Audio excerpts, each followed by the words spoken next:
I finally end this tedious aside and jump back to Channy continuing to freak out over whether she should go to Montana or not. Look, if you're gonna have these stupid Family Guy-esque cutaway scenes, that least the narration can do is to actually move the plot on once we get back to the present. Ugh. Hello and welcome to Connotation Points Video Snark. If you came here because you thought that this was an audiobook, please stick around and maybe learn some reading and listening comprehension skills. I read books and discuss what went wrong and how they can possibly be fixed. I'm continuing my read-through of Funny You Should Ask by Elissa Sussman. Not the first video, go check out the others, links are posted below. Bonus Chapter 15. Another post from Channy's Blogspot page. Today's topic is Hollywood lies. To be more specific, the lies of friendship that Channy claims the industry feeds us. She seemed to think that having a ride or die kind of friend is a myth only to be found in movies. I'm pretty sure those types of friendships are completely manufactured by Hollywood, because if those friendships really exist, I've never been part of one. Sweetie, I'm pretty sure that it's simply you. I have a friend that I have known since we were both in the third grade. We're still friends. We talk most days, chatting back and forth in Messenger all day. This is a 100% Channing problem. Making good friends isn't hard. Chapter 14. I don't know what I or Channy expected, but them taking her to a gay bar was not even on my radar. Neither was the idea that Oliver was gay, although in my defense Oliver has barely appeared in the story. Yes, he's been mentioned over and over, but mostly in those bonus chapters by reporters. It's really hard to have a gaydar experience for a character who's only had a physical appearance for like 10 pages. Naturally, the idea that Oliver being gay and also such a close friend with Gabe makes Channy question if the two of them are a couple. They deny this, which obviously, since Gabe Channy is endgame here. Since they are technically out in public, a bunch of people are looking at the three of them and then doing double takes. Channy asks if this is going to be a problem, but the two of them seem more concerned with Channy spilling the beans than any patron of a gay bar. Then she goes on yet another self-hate spiral about how she doesn't want to write yet another puff piece about Gabe. About how Jeremy thinks that she doesn't have a writer's voice, blah, blah, blah. Once again highlighting how dumb that this is when all of this is told to us in flashback. What's worse is that despite Channy's insistence that she didn't want to write the same kind of boring article about Gabe, she ended up writing a puff piece about how she interviewed Gabe and went on a date with him instead. Your writing is ordinary, Jeremy would say. It doesn't have personality. I don't know why the hell she married this guy. She could have gotten panic married to literally any man, yet she settled on a man who apparently never had a kind word for her. Jenny's thoughts were in the middle of Gabe and Oliver asking if they could trust her. Again, I feel like the author has completely and utterly no sense of pacing or timing. Now is not the time to use that. Then there's this unholy long scene where Gabe is staring at her, and it's one of those stares. I think you know exactly what I'm talking about, and if you don't, you're probably too young for this book. You are excused from this conversation if you are asexual. Jenny will also not shut up about how she knows that a lot of women would do anything for 87 minutes and have an experience with Gabe. And it's like, we get it. He's a celebrity. He's insanely good looking. Women want to be with him and men want to be him. There is no reason to waste an entire page talking about this. Oliver comes back with Jilla shots and Channy feels like she's in college again. Oliver then pulls Channy up to go dance with him. He insists that Gabe never leaves the sofa, which isn't that convenient. As they're dancing, Oliver, who insists on being called Ollie, tells Channy that he was asked to sign a morality clause. He says some stuff about making other people look bad, but the main thing that I'm getting from it is that a lot of homophobes want to keep Ollie in the closet. And I feel like I should put in a disclaimer for this next bit. Obviously, this is not my opinion, but the fictional writings of this author. I don't know the homosexual stances of any James Bond directors. I am simply commenting upon the information that has been given to me about this fictional novel. Oliver doesn't exactly say the quiet part out loud, but this was basically about James Bond being directed by a bunch of homophobes.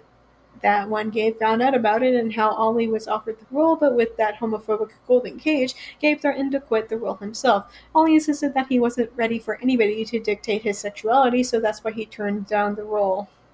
Jenny's quick to tell Ollie that her story is about Gabe. Not said is that she won't spill the beans. I don't want to be brave for coming out. I don't want to be a hero or an icon or anything. I just want to be an actor, maybe a director someday. A famous one. A famous, handsome, rich one. I don't want to be the famous, handsome, rich, gay one. I agree. The pedestal that we put gay celebrities on is honestly kind of weird. I don't care what or who they do in their spare time. All I care about is immersive storytelling and amazing acting. Channy tells him that she was always seen as the token Jewish friend among her peers, and although it's not exactly the same thing, they kind of bond about it. The creepy, intrusive questions that rude but well meaning people would constantly ask them. Channy acknowledges that the two of them are getting a little wasted, but she's pretty happy that the two of them seem to be friends now. They both scream that they love whatever song comes on next and start dancing in the way that only really drunk people can get away with. Channy looks over to where Gabe is sitting and keeps trying to encourage him to come over. Ollie again says that Gabe never dances. But then, to the surprise of literally only Ollie right now, Gabe does come over. The three of them start dancing together. Most of what happens after this is nothing but Channy describing how the entire thing feels. And it's yet another example of something that I normally wouldn't mind, but the author takes time out every 5 seconds to describe how Channy's feeling. So I'm really over this dance scene.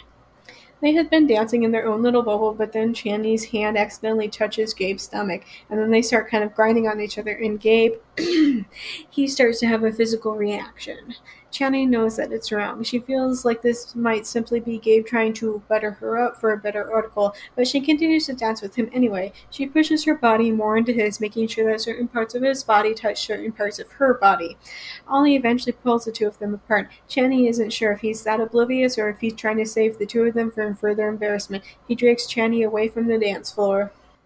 Bonus Chapter 16. Today's article is slamming the naysayers of Gabe's role as James Bond. That when the news came out as to who had been cast, people were baffled and then angry. But when Gabe's audition for James Bond was leaked, people began to understand why he'd been selected. His fake British accent was really good, and he managed to fold his boyish personality into the charm of Bond's character. So they had to start scraping the bottom of the barrel for reasons to be angry at Gabe, and scrape they did until they hit homophobic pay dirt. How, Middle America cried, how could Bond be played by someone who had kissed another man on stage? Once again reminding people that actors are paid to literally play a role. Nobody questions if Michael C. Hall is actually a serial killer or if Ellen DeGeneres is secretly a blue tank fish. Yet for some reason homophobes are really hung up over a rule that instructs a straight man to pretend to be gay. The writer then goes on to say that Channy primed the pump for us in her article, although I have to say at this point we've read large chunks of her article. I'm more than a little confused as to how exactly Channy did anything to promote the James Bond movie, but sure. This is followed by the author info dumping on us the opening scene of Gabe's James Bond movie, which I'm sure if you actually lived in this universe where Gabe Parker played James Bond and wooed Bond girl Jacinda Lockwood, you would care about that. But since this movie is fictional, I don't care. Move on. The article snippet ends with an offhanded comment that it's little wonder Jacinda eloped with Gabe a week into filming. This section is now. Joy, I can't wait to see how many different ways that the author can hammer in that 10 years have passed. 10 years have passed. How do we measure that 10 years have passed? Chapter 15. The chapter opens with Channy. I don't know what's going on because, as usual, the author interrupts the flow of the plot to tell us that Katie is one of those insane spiritual people who likes to stage places and fill them with houseplants. And that when Channy wanted to move back to LA, Katie unquestionably packed everything in her apartment up and stuffed it into a truck. Channy had 2 boxes of books, 2 suitcases of clothes, and left everything else behind. That she'd been back in LA for a year now, and her apartment looked like, as her sister described, like a college student lived there. I used to love nesting. I'd search for art and vintage furniture and weird ceramics to fill my home. Right now, the only decoration in the whole apartment was a half-finished puzzle on my dining table. My therapist thinks I'm afraid to put down roots again. I don't know if this is because of Gabe or Jeremy or what, but either way, this for sure is unhealthy. Channy goes on to say that she didn't know what to do with this information, which is kind of telling me something that I'd suspected from the last now section. Her therapist stinks. Therapy is supposed to help you develop healthy coping mechanisms until you can get over whatever it was. The narration finally gets around to the actual point. Channy thinks that it was stupid of her to have agreed to go to Montana with Gabe, which, duh. Katie says that Channy wouldn't have come to her if what Channy really wanted was to not go. Channy pauses the narration yet again to tell us that after whatever happened in New York, she ran to Katie's apartment and told her everything about the Gabe stuff, which is fine, I suppose. But what's not fine is that this launches us into an aside in the middle of the aside about how Channy went on Good Morning America when her first book came out, that it was going well until the host was asked to talk about the article. The host then tried to ask what Channy would do if Gabe were to come out onto the stage right then. Katie later assured her that she did fine, but Channy was certain that her deer in headlights move only added fuel to the they slept together fire. Gabe hadn't actually been there. It was only a little prank. Channy goes on to say that fame is a monkey paw wish. That is to say that you get your wish, but the price is a lot steeper than most people realize. It wasn't as if I was famous, but I was known. And it was clear very early on that the only reason for that was because people wanted to know about that evening. They didn't want to know about my writing or my ideas or literally anything else about me. They wanted to know if I had fucked Gabe Parker at his house one night in December. I finally end this tedious aside and jump back to Channy continuing to freak out over whether she should go to Montana or not. Look, if you're gonna have these stupid Family Guy-esque cutaway scenes, that least the narration can do is to actually move the plot on once we get back to the present. Ugh. She goes downstairs when she gets a text that the car is there. To her surprise, Gabe is in the back seat. Even Gabe admits that maybe inviting her to Montana was a bad idea. Neither of them do anything to stop this. He makes a joke that they have seasons in Montana, but this quickly turns into a joke about the seasons that they also have in New York, which is clearly bringing up whatever bad business happened between Gabe and Channy in New York, and of course, Jeremy. This quickly turns to Channy calling her 26-year-old self naive and stupid. Gabe agrees that he didn't know a good thing when he had it. Channy thinks that he's talking about her and then is embarrassed when he mentions his career, which is fair enough. He literally got fired from a second James Bond movie. The song that they dance to at the gay club comes on and they both feel embarrassed over the entire thing. He kind of apologizes, but not really. Channy gestures to the car and indicates that it's obvious that she's learned literally nothing. To Channy's surprise, they don't go to LAX, but to a private airport, because of course the rich and famous aren't going to fly American Airlines. The private jet belongs to Ollie, who is also there. He greets Channy like some old friend rather than a woman that he spent a few hours with at a bar one night. Ollie insisted that he wanted to crash their recreated interview, but Gabe said no. And then he's like, hey, let's get your crazy kids off to Montana. Thanks for listening to my book Snark on YouTube. New videos are up every Monday, but stick around because I sometimes drop random videos on other days too. Just as a reminder, even if you can't financially support me, there are other ways to help me out. The first is watching this video as well as all my other videos. It's also important to like and subscribe.